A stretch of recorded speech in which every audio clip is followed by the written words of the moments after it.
Sorry, guys, I'm having some technical difficulties over here. What's up, Yeah, everybody? Welcome to Nite Cap. Nice to see welcome. you both here, and Nice to welcome see to the you. community. Grab your drink, settle in, because tonight we're pulling back the curtain on the entire land business. So The we're whole going through the thing. entire thing, Zeno. You ready? County research, pricing, mailing, due diligence, closing, marketing, sales, systems, and scaling. The whole enchilada in just You 60 said Wow. those minutes. things very quickly. I was very impressed. Nothing held back. And if you're watching, and always remember, if you're watching us in the replay, don't just always stay in the replay, right? Come out, hang out with us live every Tuesday night at 9 p.m. Eastern on YouTube and Facebook. Although our Facebook link is broken tonight. So, Yeah. John, if you could do me a favor, if you could go to youtube.com/the land geek and just grab the URL and maybe post it in the Facebook group for people to join us, Yes. that would be awesome. And yeah, let's have some fun tonight. Let's engage with the community. We would be happy to answer your questions. Let's have a few laughs and a few cocktails and dive in. And I have a timed. Timed? We're going to be timed? We're going to be timed. I have a timed schedule for What? us, so we stay on topic, and so Mike Zano does not go into the weeds Or with topic as many. as I like to do. You like to do that. I mean, you're good at it. You go off in the weeds and give us many pieces of many nuts of wisdom, but not tonight, man. All right. Right. Daniel Bryan is here. Nice to see you, sir. Dinesh is here. Good to see you. We've got some frequent flyers on the Nite Cap. I love it. Yeah. So We need to give them some badges. Can we get some badges? oh, that'd be nice, right? We have shirts. Like Nite Cap frequent flyer badge. We do need shirts. Yes, shirts and badges. We need shirts and badges. You're totally Can right. Can we have baloney badges? I want a baloney badge. Where are we at? Just a slice of bologna. Where are we at with Eat Bologna by Land? Where are we at with that? Because that needs to happen. I mean, it does need to happen. Yeah, I'm not sure where we're at with it, but I agree. Yeah. John Cohen Jr., let's do it. Ready to do his first deal. He's in West Virginia. Welcome, Ben Guthrie, first time tonight from Dallas. Ben, good to see you. Tell us where you came from. Ben. And Andrew Pond is here checking in from Florida. Andrew, always good to see you as well. All right, so we're gonna start this thing off here, fellas. We're gonna do a land investing crash course in 1 hour, and it all starts with county research, fellas. So in 5 minutes or less, ready, go. We're talking county research. Mike Zano. It all comes down to county research. That's where we start this business. What are your nuggets of wisdom? Well, I always relate this to, you help me out here. It's Peter Parker in the Daily Planet. Am I right? Yes. Okay, so what does that have to do with this? So if you think back, Peter Parker, he goes in, he's got his boss chomping on a cigar. He's like, Peter, there's land being bought and sold out there. I need you to find out where, how much, and how to get some. That's county research, right? You have to be an investigative reporter. You have to learn, where are these land investors? Where are we? Where are we doing deals? Where are the other land investors doing deals? And how can you get in on the game? All right, so let's give some tactical nuggets on top of the mindset nuggets there. Tactical nuggets. Yeah, tactical nuggets, John Burnett. Let's talk about, for the folks who are just tuning in a very brief number of minutes, how do we do county research? Okay, so tactical nuggets here. So as far as county research is concerned, one of the biggest questions is, where are the other land investors? So if you're not seeing any other land investors in this model in a county, there could be opportunity there, but chances are there's a reason. And so you want to look in, it's like fishing. So Mike gets to use metaphors. I can use metaphors too. When you go fishing, you go where other people are seeing success, right? You don't go try to reinvent the wheel, right? Sorry, I'm mixing my metaphors, but you want to go. you want to go to the places where other people are seeing success, because that chances are you're a lot more likely to see success there as well. So you're going to look for where other investors are, and then what I'm looking for is repeatability. I want an area where, we invest a lot in rural subdivisions, and rural subdivisions being like, you might be looking at, 1 to 5,000, 1 to 5 acre lots or something like that. Right. And when you have repeatability, that makes it a lot easier for you to build a business around that particular area, right? Due diligence, you're looking for the same dang things every time. Pricing your area, you have ample comps available to you. And then when it comes to marketing and selling, you've got a consistent product. And so that's what I'm looking for in a county. Oh, nice. I love that. Okay, good. I thought Mike was better. I didn't have any Peter Parker. No, but here's what I would add to that. So we got the repeatability, right? And you also talked about, I'm coining a new term tonight, the fishability. Fishability? Fishability. Because you want to go where other land investors are. But here's another thing that I think is important, and I put it here in the on the bottom banner, is affordability, right? Ooh. You want to target areas that are affordable for you right now. So if you're starting with $1,000 in land, you're not going to be buying $25,000 land parcels, right? Mm. You want to buy $500 land parcels, and there are places out there. Now, if you have $5,000 to $10,000 to $20,000 to put towards this, it gives you maybe some more opportunities to buy land of different types, right? But part of the county research, I feel, is go to some of these land selling websites and filter by price or filter by county, see where other land investors are doing deals. Stay away from the realtor areas. We don't like realtor areas, right? Go where other land investors are working. Find areas that fit your budget, and those are the areas you want to target. How's that for county research, fellas? I think we did a great job. How many minutes? You're all experts now. Well done. Yeah, it was only 4 minutes, so we got an extra minute. Oh, we got I just bought you back an extra minute, Zane. Somebody tell a joke. Well, let's fill the minute. No. Any questions out there about county research? Throw them at us. And I mean, we're pretty lackadaisical around here, so if you ask one, we'll answer it later. We're good like that. Yeah. Dinesh, do you recommend starting with the land sites to determine where most are buying? Yeah, definitely want to do that. So that's an awesome thing to do. Go to the land sites. What are the land sites, Mike Zano? Let's see. You got Landmodo, land.com, which covers like Land Watch and Land and Farm and all of that. Land Flip, Land Century. Those are probably the few ones I would start with. Yeah. Land Search, one other one. Yeah, those are all places to start doing your county research. And hang out in the Facebook group. You'll see where people are doing deals in there as well. Mm-hmm. All right, awesome. What comes after county research? Pricing. All right, so now we found an area where we're going to do land deals. Mike Zano, talk a little bit about pricing, would you? Yeah, so it's important that we follow the numbers. We want to get these deals 25, 30 cents on the dollar, which is, again, why we focus on property that, $5,000 is usually the upper limit of our purchase price, because these are the properties that people are not emotionally attached to. We target out-of-state owners. We want to make sure that these people, we're not less likely to have someone who owns a property next door is going to sell it than someone who lives several states away, right? So when it comes to pricing, it's very simple. You look at all the properties that are currently selling, and you develop a sort of an average of what it might sell for on the market today. It takes a little bit of digging in, but again, that's part of the whole research. You're an investigative reporter. What are they selling for? And then you want to make sure you buy them at an extreme margin of safety. We buy them at 25, 30 cents on the dollar. Even if the market were to take a little bit of a tank, we're still safe, right? So we're following the numbers. Wow, so many nuggets of wisdom there.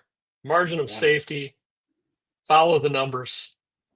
John Burnett, what tactical nuggets? Yes, tactical nuggets. What tactical nuggets do you have to add there, sir? Man, I think that's I think that Mike kind of nailed it. I would say that, with pricing, there is an element of kind of what the market is going for. there's like the retail market, and then there's kind of what people are willing to sell their properties for at a discount. So there's a level of patience required, right?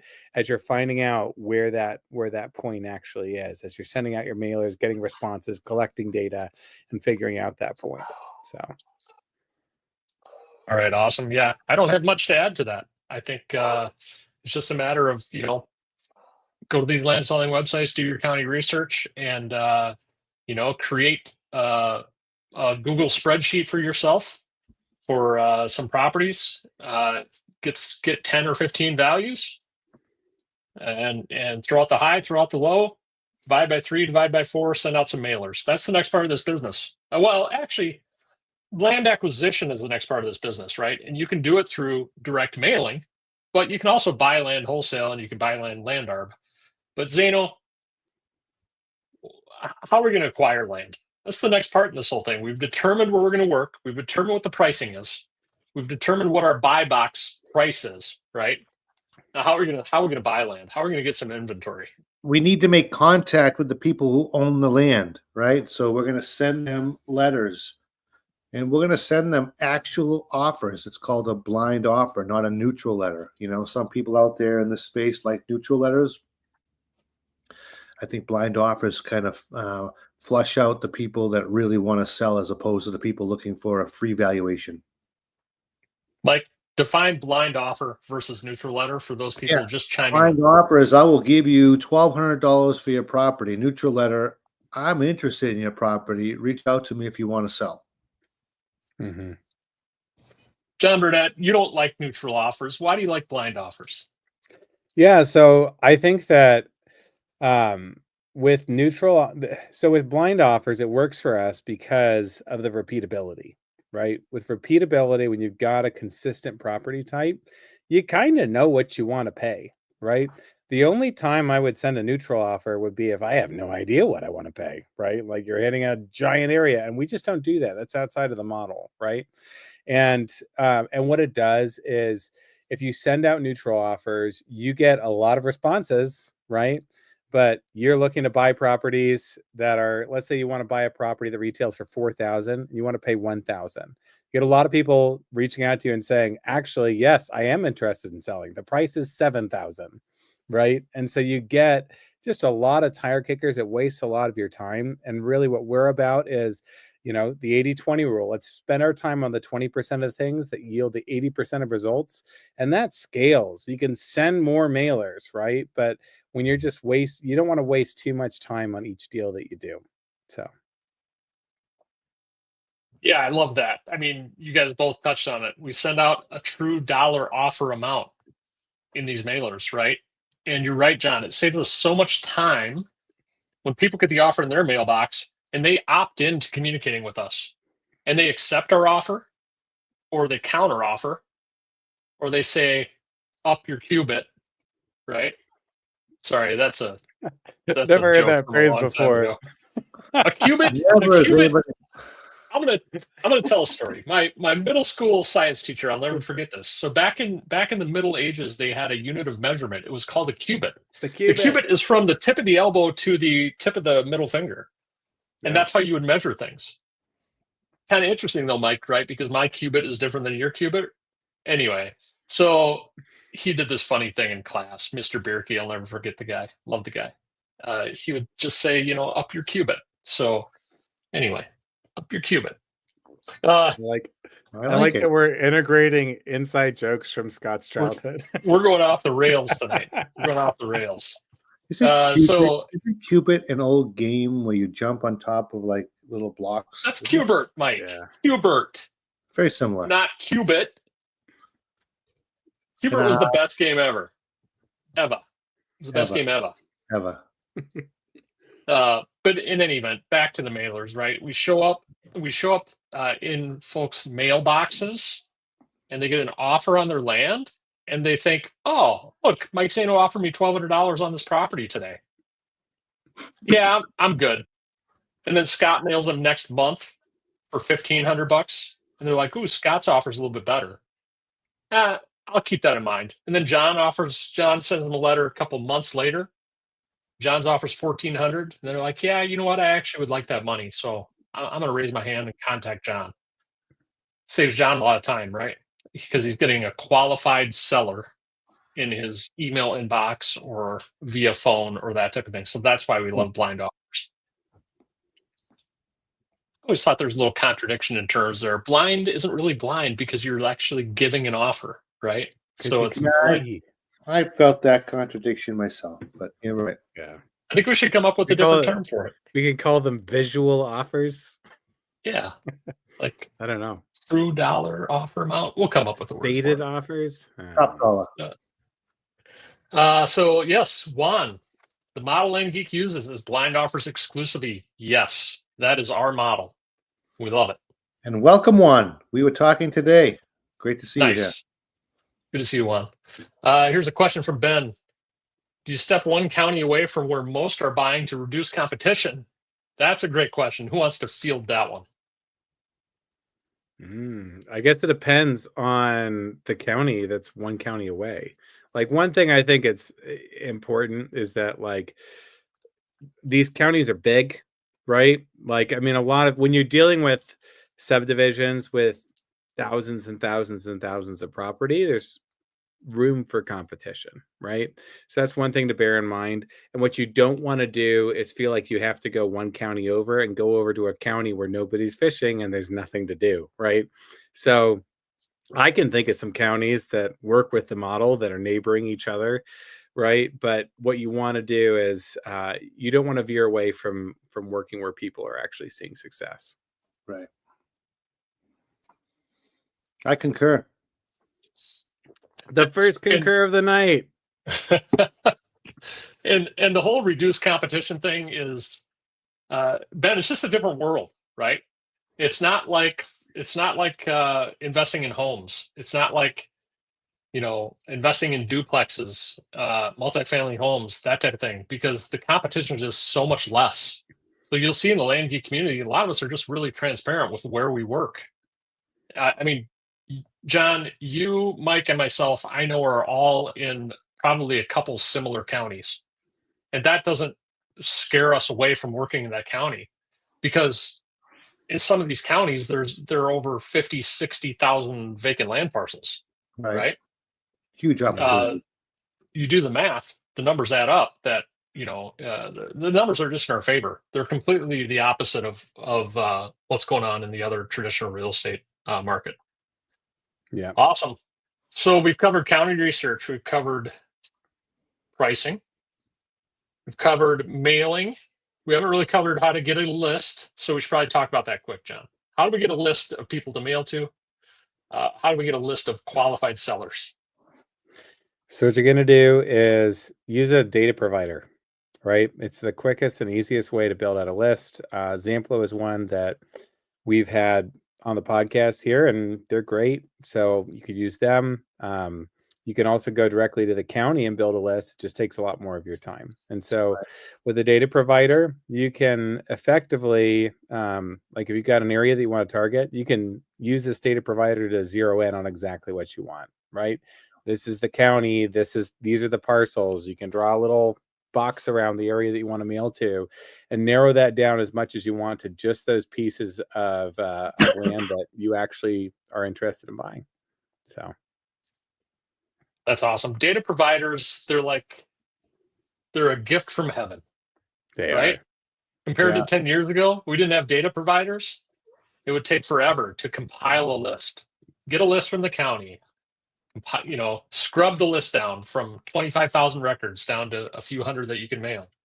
Nowadays, it's just so easy to get a list. That used to be one of the biggest bottlenecks, I think, to success in the business was getting a list. That's why we used to say any list beats a list, no list, all these things. We used to spend hours talking about it at Land Geek boot camps, right? Now we don't even talk about it because it's so easy.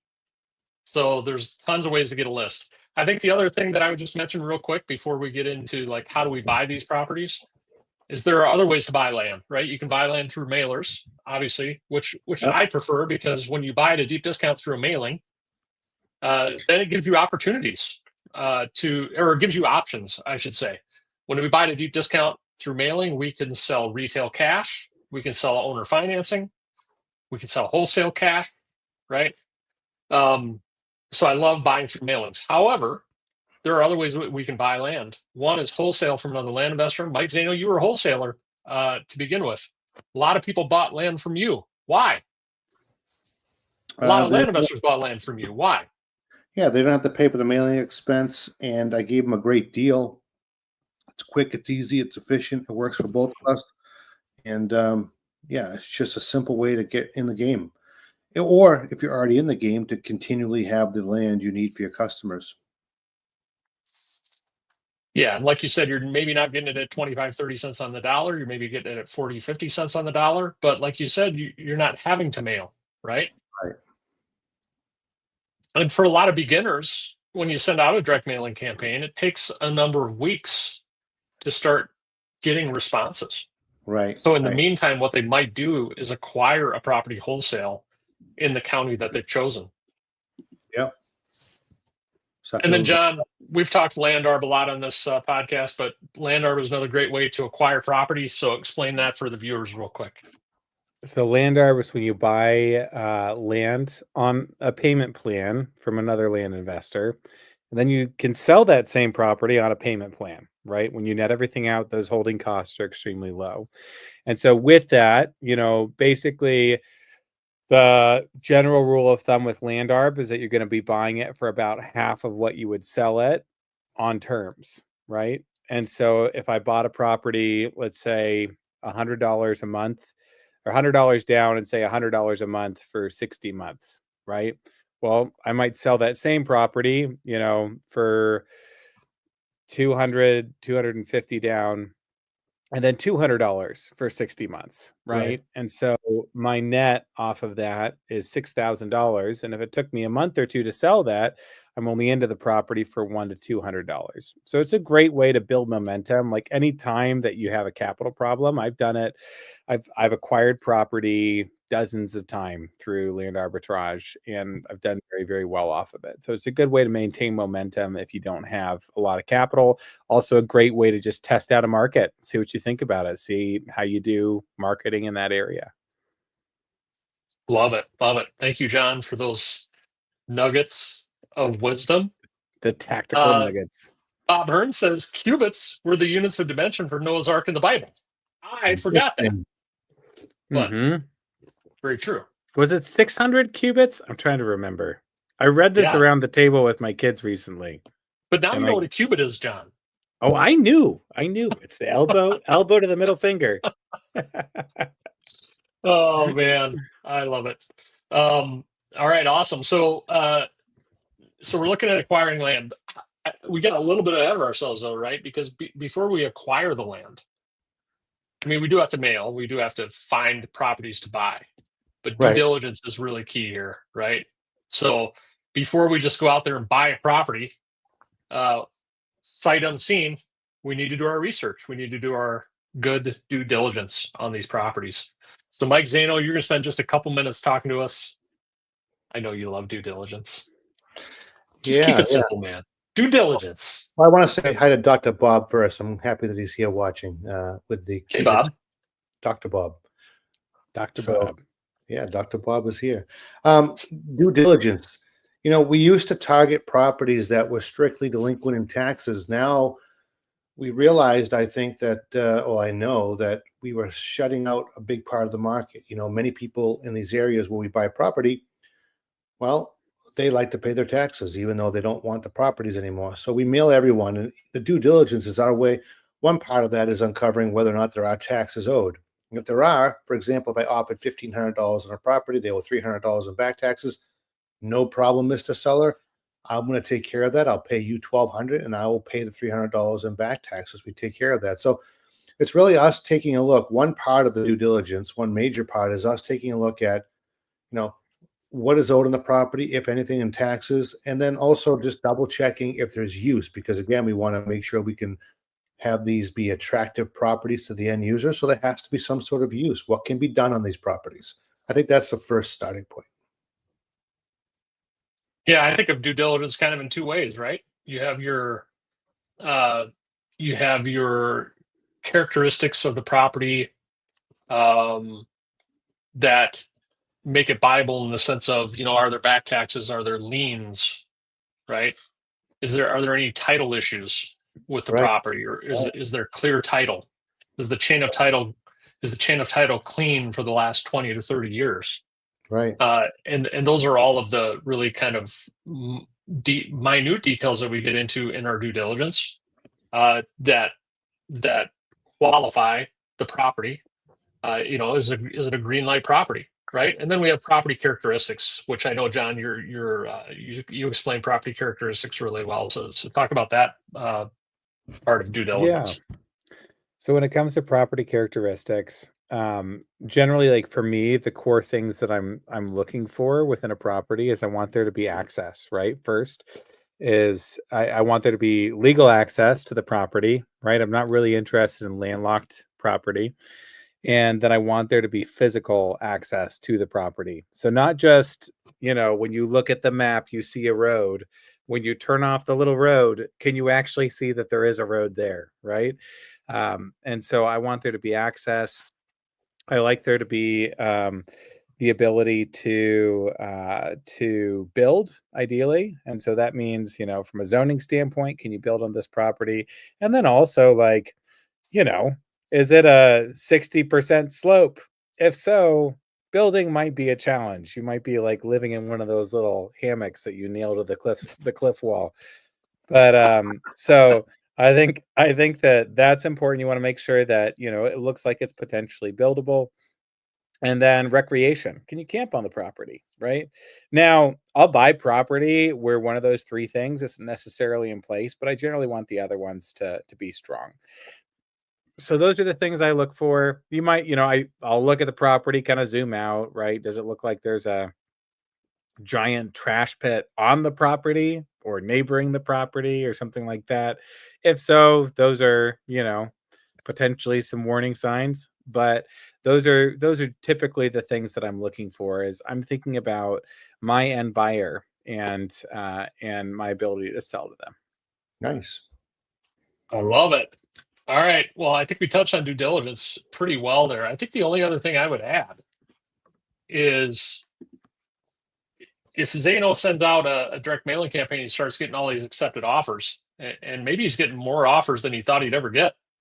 You got to verify the pricing, right? Verify your pricing. Make sure you're on point with your pricing, because every once in a while we'll send out a mailer, and we actually sent out too high of an offer.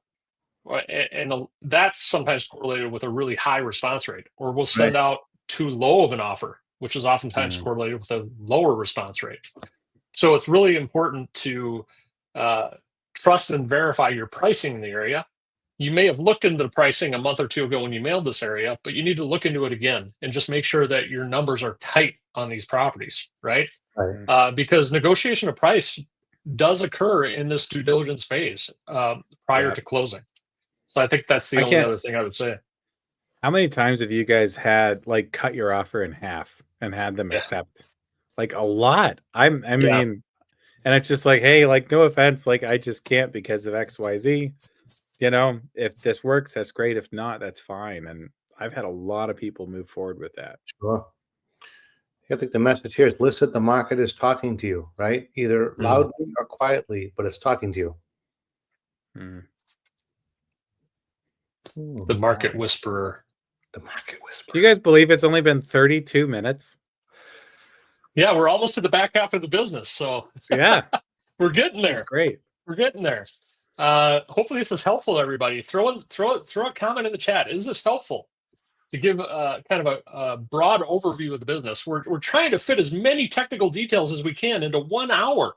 As you can imagine, that's difficult, right? Yeah. So we're doing everything we can here.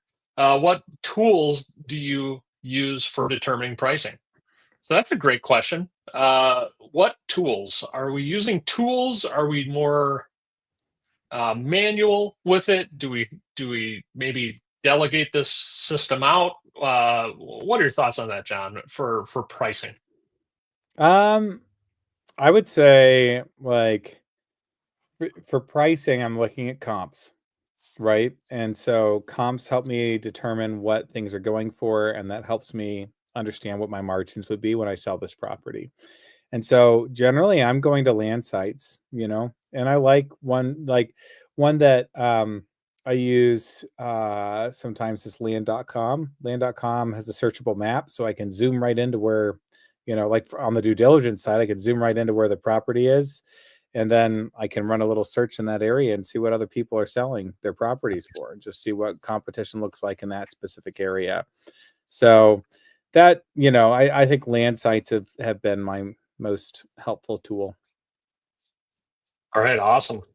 Yeah, I think this is one area of the business that you can try to automate. You can try to do, you can try to use bots maybe to scour land selling websites to give you data, but we still use kind of the manual approach as well, right? We'll do a kind of a pricing matrix, and we'll search manually and figure out, how we're going to mail this. Are we going to divide by 3? We're going to divide by 4. We're going to maybe do a little bit of both and tier our offer price, that type of thing. But that's what we're doing. We're doing it more manually at this point in time. But you can definitely outsource that. Let's see. Do your contracts give you the option to back out for any reason? Yes, they do. Our purchase agreement, what we sent out in the mail, the offer we sent out in the mail, is basically contingent on our due diligence, right? So if our due diligence comes up, or if the results of our due diligence say that we should not buy the property, we're backing out, and there's no issue with that. Let's see. Okay, so Dinesh, I think he has a question about land arb and who holds the deed, the original seller or the second buyer. Looking forward to flight school in the fall. So that's always a little bit of a, I guess, mild, confusing point for some people who buy a property land arb. But Mike, can you explain that real quick? I'm just trying to grasp the question correctly. Can you double click on land? I think what he's asking is, when you buy a property land arb, who holds the deed? Yeah, it's no different than when we sell to somebody. We hold it's a contract for deed. So listen, to me, real estate's all about control. You're controlling a property through an agreement and a monthly payment, and you will then sell it through another agreement and a higher monthly payment. Simple as that.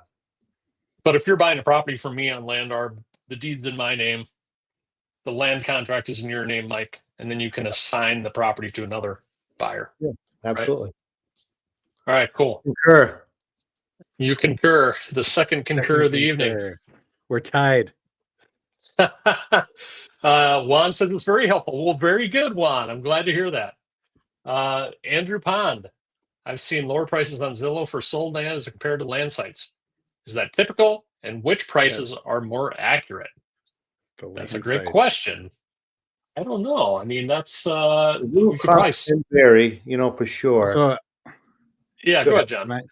Okay, so basically, we sell our property. So when you get a property that retails for, say, $5,000 to $15,000, a realtor generally does a flat fee commission on that, and then they sell it for cash. And one of the biggest tools that's in their arsenal is to discount that property. And so generally, as a rule, realtor commission or realtor listings are going to be priced lower because they're looking to sell quickly for cash. And so I would say, generally, when you're looking at a land site, like, that's where my prices are, and that's where my sales are, right? And including my cash sales, right? And so that's where I'm pricing my properties. I love it. Lower prices on Zillow for sold land as compared to land sites. Yeah, I think the other thing with using Zillow for comps is, like you said, John, we're seeing all the cash. We're seeing all of the cash sales on there, and sometimes you're seeing wholesale deals. Sometimes you're seeing retail deals. And I think what a better approach is to use those land sites to see what other land investors, not realtors, other land investors are selling those properties for. And that gives you a pretty good indication as to what the market's like. I think a little bit better than Zillow. Awesome. So now we got to close. We got to buy the property, fellas. Different ways to do this. There's really 3 types of closing. So we're gonna do the 30-second fast on all of these. All right. So Zano, you're gonna do direct closing, and John, you're gonna do mobile notary, and I'll do title. Okay. Can I So tell 30. you? What's Can that? we trade, Scott? Can I tell you that in 8 years I've never used a mobile notary? Wow. Yes, you have. I All right, we'll haven't. trade. I've had people send them to me. Okay, we're trading. I'll do mobile notary. That's crazy, John. I That's know. that's It is actually pretty crazy. rare. All right, People Mike just trust Zano. me. Would have impressive too. That's impressive. Mike Zano, 30 seconds. Okay. 30 seconds for the direct closing. Here we go. Yeah. So direct means that I'm working with the seller. They're going to provide me with a notarized copy of the deed before I pay them. Very simple. And why would they do that? Because we build trust.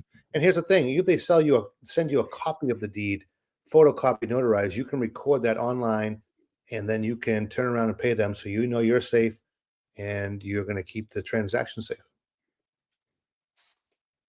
All right. I'll give you half credit on that one. I'm just kidding. That was good, Mike. That was good. Direct closing is what we prefer, right? It's the quickest and easiest. Yeah. And it happens quite a bit. People are like, how does that happen? Who's going to? Yeah. Well, when you tell them exactly how it's going to happen in a very confident manner, because you've done this many times before, or you understand the process intimately or very well, you convey that trust and confidence to them, and it gets done. But Mike, I'm not going to pay you money before I hand you over the notarized deed. That's where the mobile notary comes in. All right. So I'm going to talk mobile notary. So the mobile notary is another form of closing where basically I'm going to find a notary in the seller's area. I'm going to send the deed to the notary along with a check for the seller, along with a check for the notary, because I need to pay them. The notary is going to meet with the seller face to face.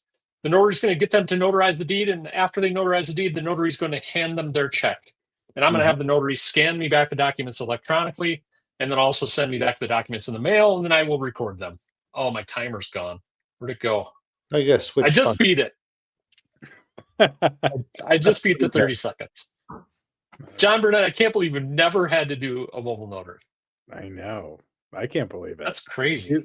People have made me do mobile notaries before. You must build trust. You have a trusting voice, or your team does. Yeah. Just look at this face. Like, how could you say no? It's very true. Very true. All right. And then there's a third way of closing in addition to direct closing and mobile notary. John Burnett, we're going to use a title company. When and how in 30 seconds. Right.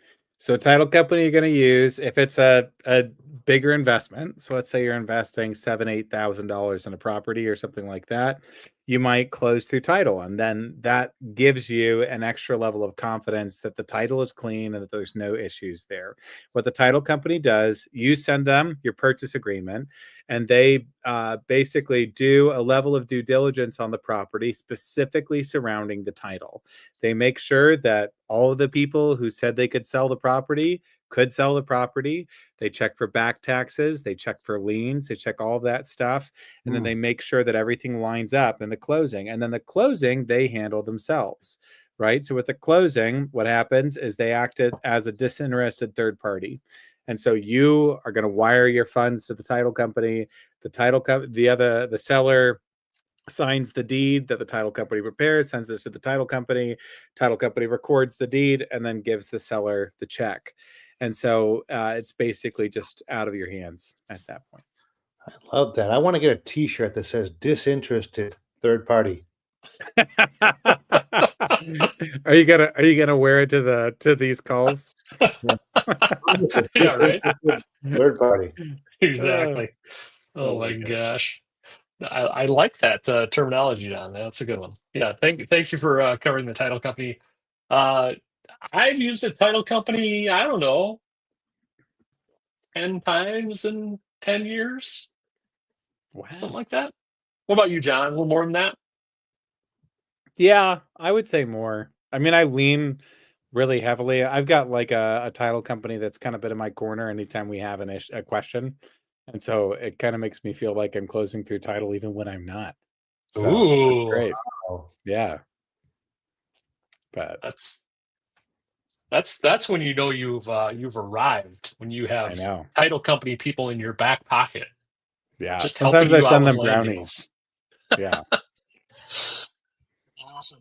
John Palmer, he's an online notary service. Are there any negatives to this? Oh, okay. So this is one other thing that that you can do is an online notary. But what, Mike? it's not always accepted everywhere. Right. It can work great if it's accepted in the county you're working in. Yeah. So just call the recorder and then make sure that they accept it. And I think it's a statewide thing, right? So I know it's accepted in Colorado. It's accepted. Well, it's actually a county thing because it's accepted in some counties in New Mexico, but not all. So it's probably a county thing. So I'd call the recorder just to verify that you can do that.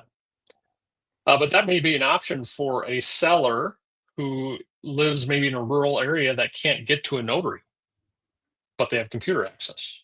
Yeah. Right. Yeah. All right, fellas. We've bought we got to record the deed. So there's two ways of recording. We're running out of time. We're trying to fit a lot in here. There's two ways of recording. You can either mail the deed into the county, or you can use an e-recording service. I would say most of us prefer the e-recording service because you can buy the property very quickly. The deed is recorded sometimes within hours from when you submit the deed to the e-recording service. Yes. Two services we use are Simplifile and CSC. I forget what CSC stands for, but those are two e-recording services that we utilize. So we covered that quick, but we just covered we just covered the first half of the business. All right. Oh boy, we got to split it up then. We got half to go. We bought a property. We did it. Bought a property. We did it. Whew. It was exhausting. All right, now we got to sell this thing. When do we start marketing, John? Right away. Today. Yesterday. Yeah. Not tomorrow, not a month from now. How many times do we talk to people? They bought a property. When did you buy it? A month ago? Are you marketing it? No. What? Yeah. It's the cardinal sin of land investing. Yeah. Right. It's to not market that property. So Mike Zano, talk a little bit about marketing and how we're going to get this thing out to the masses to find a buyer. It's the exact opposite of the mailing part of the business, right? We need to get the idea that our property is available for sale out there in front of a ton of people. So we use social media platforms, we use land sites. Prior to that, we have some ad copy created. We want to make sure we target all the different types of avatars. That means there's different types of people that will want to own the same property. If you try to advertise to them all at the same time, you will advertise to none of them. So you have to sort of list the ads out specifically towards an investor or someone who's going to camp on it, someone who's going to build on it, a stargazer or a rock collector, on and on and on, right? So build some ad copy specific to the buyer profile you're looking to bring in, and then post those ads on social media and land sites. Yeah, and John, talk a little bit about not only catering your ad content to certain buyers, but we need to cast the net far and wide with our marketing, right? So talk a little bit about that, what that looks like. So it means that you're not posting one ad and then waiting for 2 months and assuming that your property is going to sell, right? One ad will not sell your property. You need to be posting frequently, constantly, right? It's one of those things that if you're not marketing, you're not going to be pushing your business forward. So even if you have one property, put out a bunch of ads, right? And then you'll move it. Yeah. So it's essentially digital marketing. We're selling on Facebook Marketplace, Craigslist, land selling websites. And then one other very important aspect of marketing that we really tout at Land Geek is to form your buyers list and start engaging with that buyers list ASAP, right? Well, you bring that up, you bring up letters. You love the buyers list, so to explain to people just chiming in, what's a buyers list and why is it so important? Someone responds to an ad, they like your property, but it's not the exact fit for them. Or maybe it is, and they're buying multiple properties because they're an investor and they want to invest in land. But either way, we say, listen, I get new property every week. Would you like to know about it before I advertise it to the general public? and what's your email? And they'll give it to us, and we'll send them out every week a deal, half off the down payment, no doc fee, whatever it might be. We treat them like gold, and you can sell property every week like that, just when you get enough people on that list. Yeah, and I think Tate said a long time ago. Tate Litchfield, one of our premier land geek coaches, right?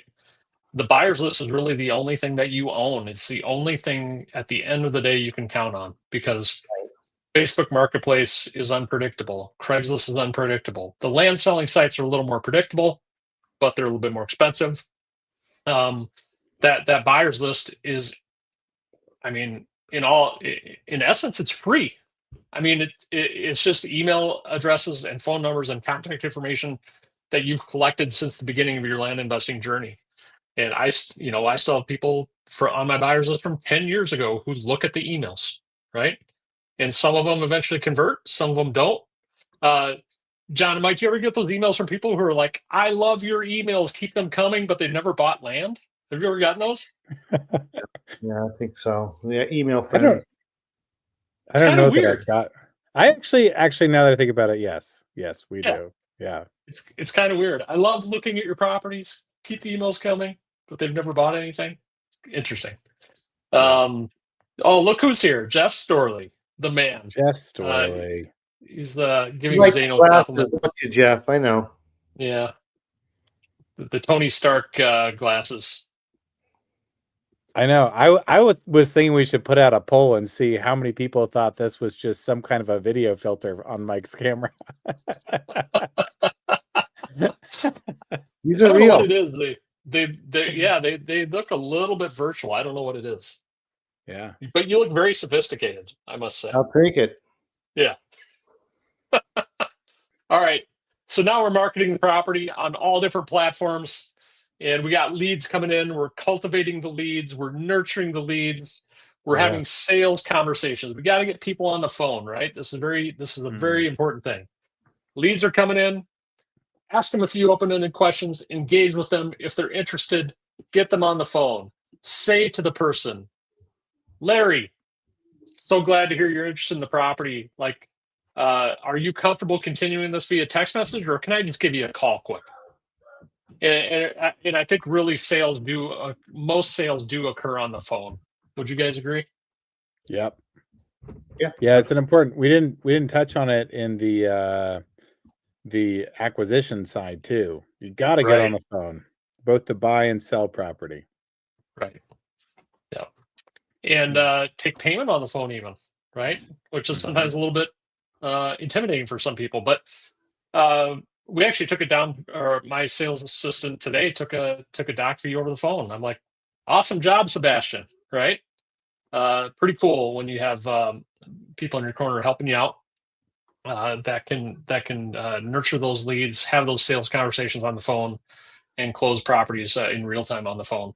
Absolutely. So the phone conversations are key. I guess the only other thing I'd say about sales, because we're running out of time, is, Mike, we sell in 3 different ways. We're going to sell these properties wholesale, retail, cash, or terms. What are your thoughts on selling? What's your preference? It's all profit. It's all profit. It's just, different ways of recognizing it, right? Wholesale, we're going to take the quick money, but we're going to move it very quick. The time we're holding that property is very small, right? So no real holding cost there. Retail, that's great. That's going to happen a lot as well. And what are you saying? Terms? Are you saying terms versus cash here? Yeah, owner financing. What are your thoughts on owner financing? Well, that moves it really quick, because somebody can own a property with like a very small down payment, no credit check, a small monthly payment, and they have full control over the property. We retain the deed, so we have a contract for deed. They're not going to be able to take advantage of us because we still hold the golden goose egg, the deed. But that's a way we can move property very quickly. Small monthly payment and no credit check, and people love it. People do love it. People are buying land right now, right? You hear about the real estate market's down. People aren't buying houses. People aren't selling houses. Dude, people are selling land and people are buying land right now. Sounds like someone's playing my piano. Did you hear that? Yeah. What is that? It's my daughter. She's playing piano. I love it. I love it. I think it's nice. If you play every nightcap, that'd be great in the background. It's I soothing. know she should. We can just pretend it's your piano. Hired. Tell her she's hired. This is from Bad Chad. I can't say that word. Show thoughts on commercial versus residential land investment. So Brad. Oh, sorry, Chad. Bad Chad. Bad Chad. Okay, so Bad Chad. We specialize primarily in purchasing residential vacant land parcels. I've done a couple commercial deals in 10 years, but we're focusing on They're primarily all good. Real rural estate's all residential. good, right? But these, Yeah. you're not probably going to get commercial real estate in the price point we typically buy our deals, 1 to 5,000. But hey, we do bigger deals and we reinfuse that money back into our smaller deals, so it's all good. I think if you get a deal, that's great. But what the primary focus are those small, inexpensive residential land investments. Awesome. And we can get in the nitty gritty of what does a terms deal look like and a cash deal look like, but we're running out of time. I think we covered. How are we going to wrap this up? This is like when you're watching some of those movies and you're like, "There's no way they're going to wrap this up." We're in the next 10 minutes. And then a plot twist comes. Is there a plot twist coming here? I don't know if there's a plot twist, but I think there is a. Is there a climax? I don't know. I think what I would say is, like in every movie plot, there's a climax, right? And maybe it is right now, because what we've done is we've done every aspect of the business: the county research, the pricing, the getting a list, the mailing, the acquiring a property through either mailing or land or wholesale, the due diligence on these parcels, self-closing without going through title, ideally, but you can go through title or you can use a mobile notary, marketing and sales. In the end, we don't want to create another job for everybody. We want to create a scalable business, right? That helps us buy our time back. So really, if you can do this process once, you can do it over and over and over again. Mark Podolsky told me after my first sale, rinse and repeat. 10 years later, I'm rinsing and repeating to grow my passive income as high as possible, because the passive income helps buy my time back. It helps me have time for my life and my health and my wife and my kids. Yeah. And that's just really the entire purpose of this. That's the purpose of this entire business, I think. So if you can take it full cycle, then you can do it again and again and again. And then when you get really good at it, you just start outsourcing. Yeah. And then you create automations and you delegate to people that help you run this business, to where you can get to the point where you're literally working 10 hours a week versus 50 hours a week when you started. You want to know why this is possible? I always tell people, here's the good and the bad news about land investing. It's boring. It's repeatable. It's redundant. It's the same process. It's the Ferris wheel, the hamster wheel, or the conveyor belt. The same things happen over and over again. But that is our opportunity. That is our point of taking these things and automating and delegating them so that we don't have to do them. John, what are your thoughts? Yeah, I agree. I like how I feel like we tied it all together. It was a good end of the movie. Like, I think ultimately it is about scaling, right? Because our model is so repeatable, right? Because we're doing the same thing over and over again.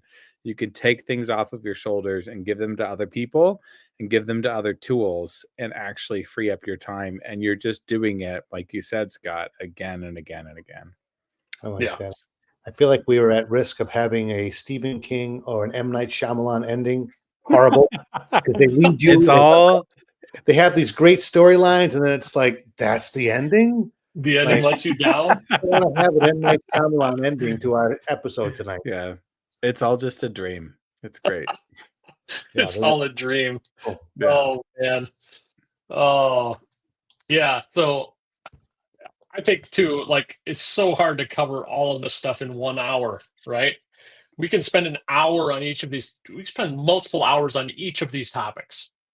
So we really showed you guys tonight, like, what we do. We didn't show you really how we do it in great detail, but I think we did do a good job of giving you an overview of what the business is like from cover to. I'm going to say, like Mike Zano would say, cover to cover. Coming I together. love it. And I think this gives people who are new to this an understanding of what's involved here. They don't really need all the how right now. They just know what. Like, what is this all about? What are these people doing? How do they do this? Well, not how, but what is it they're doing to create this income? And we covered all of that, right? The how is in taking the action, and then you're going to flesh out all the different pieces of the puzzle as you do that. But if you understand the what that we're doing, maybe it'll inspire you to come along and do it as well. I love it. Let's end on this question. I think it's a good one. So Daniel Bryan has a buddy who's watching this later in the rerun because he's curious and he thinks it's too good to be true. So for him, for Daniel's friend, why do you think this is the business? You guys have any closing thoughts on that? The business, well, listen, I don't think there's all types of great business out there. This one is one we love. Mark has said this many times. It's not that we are in love with land, but we haven't found anything that we can automate and delegate, something that can be systematized, something that's so boring and repeatable that we can invest like this. So too good to be true. I mean, we're not saying it's easy. We're saying it's simple, right? I always like to point that out.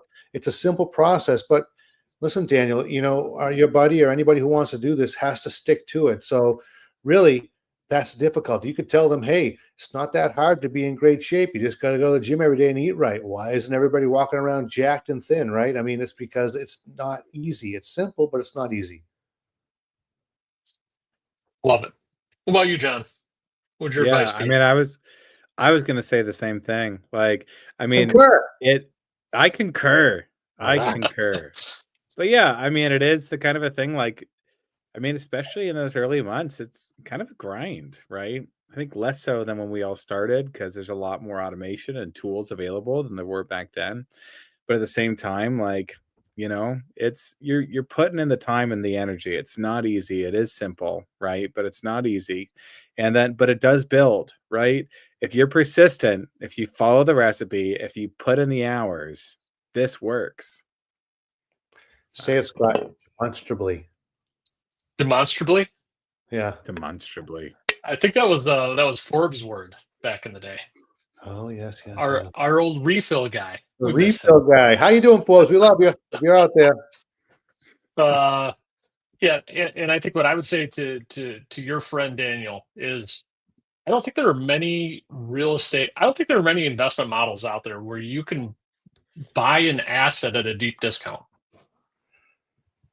and then turn around and make that asset perform. You can't buy gold at a deep discount today. You can't buy silver at a deep discount. You can't buy homes at a deep discount, right? You can buy foreclosed homes at a deep discount. Wholesalers wholesale clothing to people at a deep discount and then they turn around and sell it. We're kind of in an inventory business where you can buy these assets, a hard asset, something that's physical, something that isn't going to go away, something that is limited, right? It is a limited resource. You buy it at a deep discount. And basically you're parking, Mike, we talked about this today, you're parking your money in land for a while. And what's wrong with that? Like you park $10,000 of your money, Mike, into a land parcel that you're buying at 25 cents on the dollar. No bank. It's better than a bank, man. No way is it going to give you that interest. You're right. No way. Yeah. So then we would just make these assets perform, and there's multiple ways we can make them perform. And we talked about those multiple ways. There are other ways. We didn't talk about selling notes tonight. You can sell notes, right? So that's why I think it's the best real estate investing business, and hopefully that was helpful. John Palmer, first deal was John Palmer is new. John, how's it going? First deal was 750% on my money. I mean, it's a pretty good first deal. That's like the first deal of all first deals right there. Cheers to that, John Palmer. Cheers. Well, guys, this was fun. I didn't know if we'd be able to get through the entire land investing business in 1 hour, but I think we did a pretty good job. What do you think? Pretty good. I think so. Pretty good. Yeah, I was impressed. Always impressed by you guys. You guys are unbelievable. You rock, buddy. You're my real deal friend. You're the one with the glasses. These are real. All right, fellas. I don't have a topic yet for next week, so you'll just have to all tune in next week and see what we have to talk about. And I'm sure Zano's on the call. It's going to be very entertaining. All right.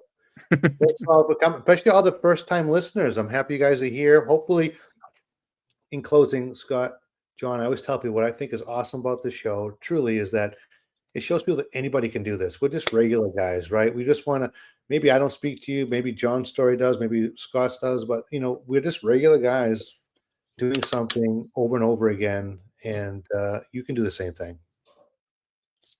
Cheers to that, buddy. Cheers. Cheers.